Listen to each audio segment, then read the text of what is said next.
The instructor called it a demonstration. What she meant was she had run out of patience with me sitting in the observer's chair. I had been at the Vrethian Collegiate for 11 days by then, audit status, no examination rights, no standing to request placement in any live exercise. That had been the arrangement.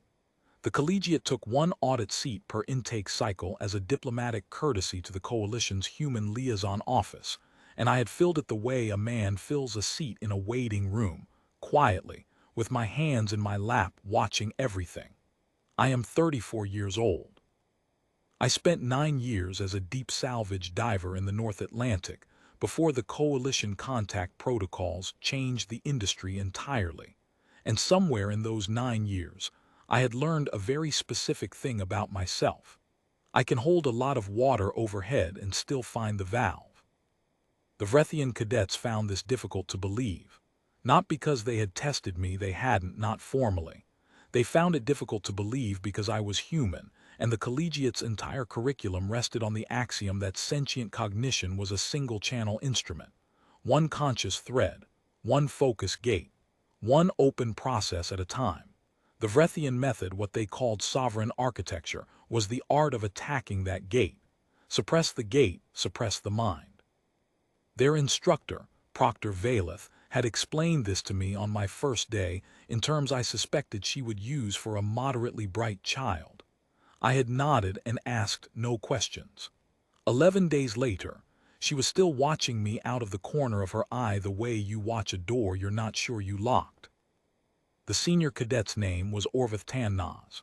He was 4th form, decorated and built like a load-bearing column, 6 limbs, silver-threaded skin that flexed slightly when he processed at high intensity, the way a muscle chords under strain.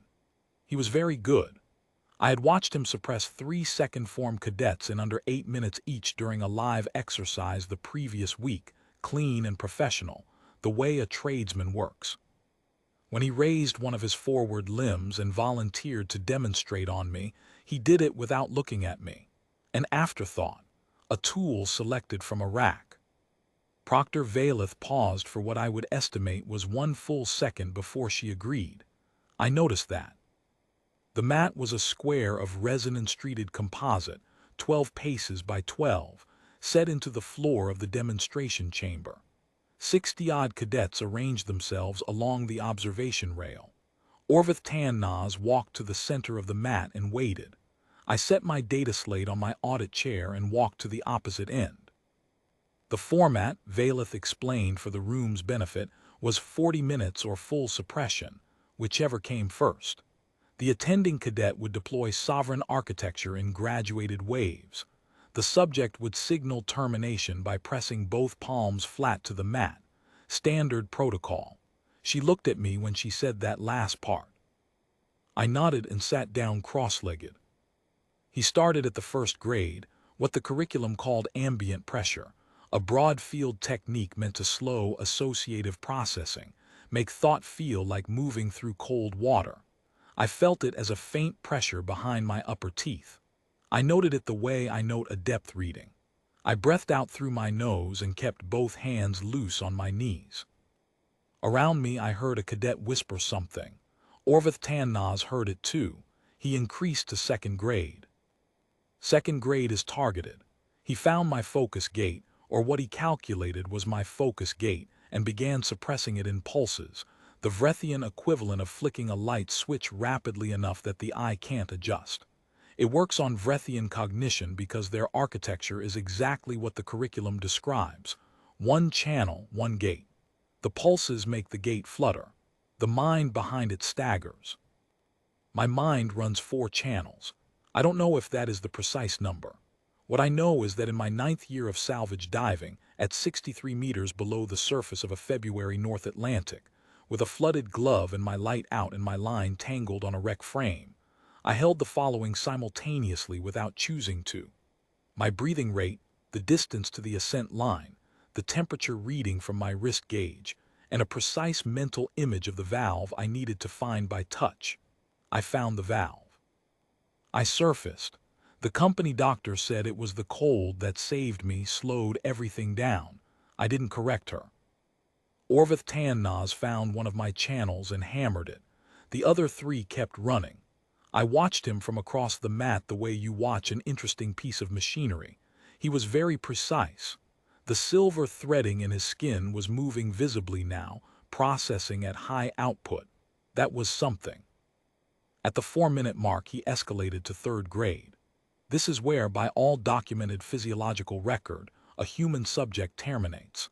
The technique at 3rd grade closes the secondary pathways as well as the primary. It is designed for multi-channel prey species. Vrethian had explained on day 1, as a kind of theoretical footnote, because no collegiate exercise ever reached 3rd grade against a human. Humans have one channel. There are no secondary pathways to close. I felt it as pressure in both ears simultaneously and a narrowing at the edges of my vision.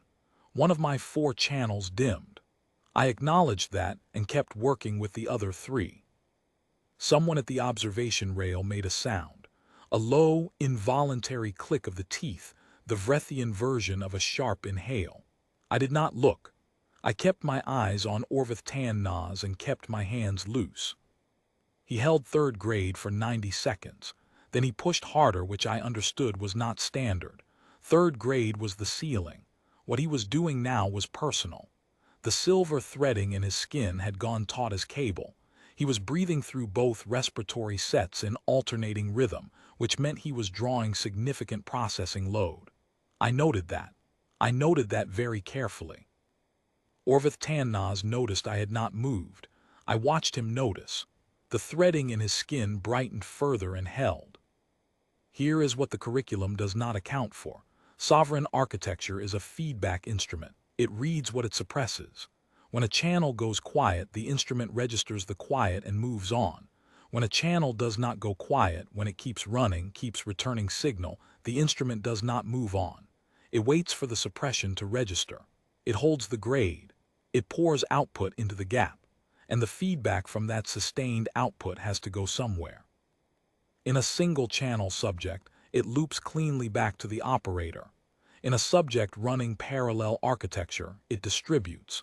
It finds each open channel and contributes to it, which is not what it is designed to do. The instrument is calibrated to read silence. It does not know what to do with a response. At 6 minutes and some seconds, Vrethian went still. His threading went white. His forward limbs braced against the mat. I saw his jaw work twice, a hard, involuntary clench. Then he pressed both palms flat. The chamber was quiet in the way rooms get quiet when 60 people stop breathing at the same moment. I sat on the mat and waited. There was no score display to read. There was no announcement protocol for this particular result because this particular result was not in the protocol. Proctor Vrethian was the one who walked to the mat. She stood at the edge of it and looked at me for a long time. Then she looked at Vrethian, who was sitting back on his rear limbs now, head lowered, threading slowly fatting back to silver. "How many?" she said. Not a question with any real tone in it. More the way you say a number out loud to make sure you've read it right. I thought about how to answer that. "Enough," I said. She looked at me for another moment. Then she took out her notation tablet and wrote something. She did not look up again. Vrethian got to his feet without help and walked off the mat without looking at me. That took something from him. I respected it. He had been very precise. The architecture had simply found more rooms than he had keys for. The cadets along the observation rail did not speak. A few of them were exchanging looks with their neighbors. That particular look that means someone is revising a calculation they were confident in. I picked up my data slate from the audit chair and sat back down. The afternoon session was still running. There were 3 more exercises on the schedule. I was still on audit status. I had no standing to request placement in anything. I opened my notes to a blank page and wrote down the depth reading I'd been holding in channel 4 for the past 6 minutes. The one I'd set there before I ever walked to the mat, just to have something to keep track of. 63 meters. February water. The valve 2 hand spans left of the frame junction. I still find it sometimes in the dark without looking.